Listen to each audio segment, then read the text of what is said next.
Inorganic chemistry. So in your previous class we have studied about the atomic structure, that is the introductory part of the atomic structure. So in that introductory part of the atomic structure we discussed about the Rutherford model of an atom. The first model, that is Rutherford model of an atom. In that Rutherford model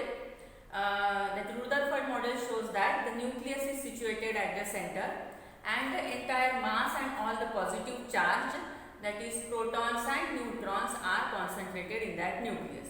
Now remaining thing is electron. So that electron, it is revolving around the nucleus with a high velocity and with a particular distance. But this Rutherford model does not ensure a stable atomic structure because of its shortcomings. Some shortcomings or disadvantages are there in that Rutherford model. So that drawbacks are introduced by scientist Bohr. So according to the Bohr's model, they shows that Rutherford model does not ensure a stable atomic structure.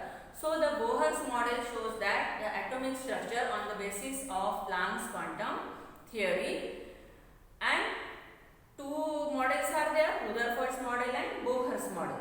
But these two models also show some shortcomings. Then another scientist came, de Broglie and Heisenberg.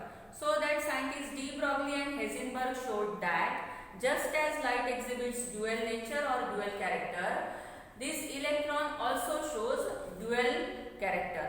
Means dual character means it can behave as particle character as well as it can behave as a wave character.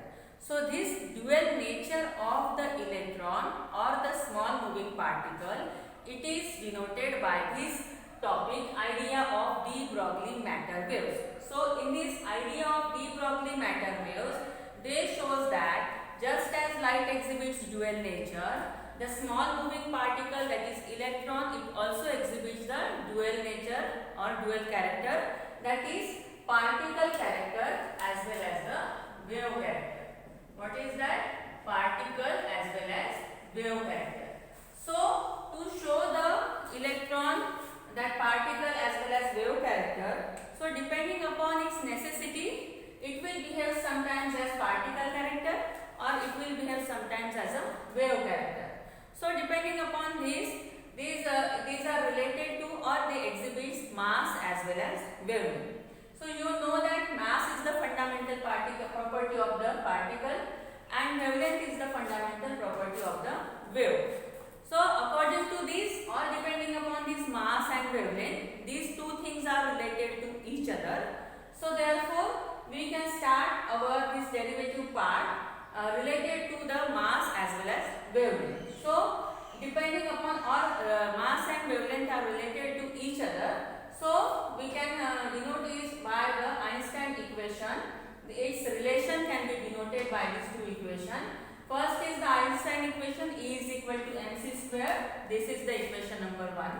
Now according to the Planck's quantum theory, another equation is E is equal to h nu.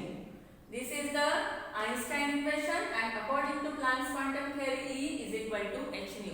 So from equation 1 and equation 2, we can combine these two equations. By combining these two equations, we will get mc square is equal to h nu. So mc square is equal to h nu. Here nu is the frequency, c is the velocity. Now remaining wavelength is not here. So we know that frequency is equal to velocity upon wavelength, that is c upon lambda. Now we can put this velocity upon wavelength in this equation. Therefore equation 3 becomes mc square is equal to hc upon lambda.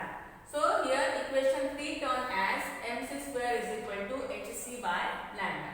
Now we can write it as or rearrange it as mc is equal to h upon lambda, or we can write it as lambda is equal to h upon mc. So here again we can substitute this c, means we can write velocity in place of this c, velocity v in place of this c.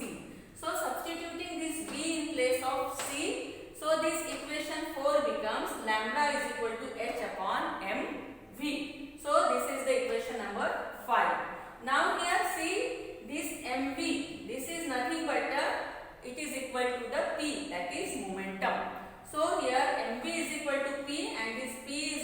momentum. Therefore, we can write this P in place of mv. Therefore, the last equation becomes lambda, that is wave length, is equal to h upon p. Since this, see here, this lambda is equal to h upon p, and this is the de Broglie equation. This is the final equation, that is the de Broglie equation. And in this equation, we can say that this lambda is inversely proportional to the mass. Okay, so this is the final equation of de Broglie. Here our topic is idea of de Broglie matter waves. So according to the relation between the velocity, wavelength and mass, here some equations are there, and finally we get the final equation, lambda is equal to h upon p. So this is the final equation of de Broglie matter waves. Okay, dear students, now we will stop here, and the next topic we will see in the next class. Okay, thank you.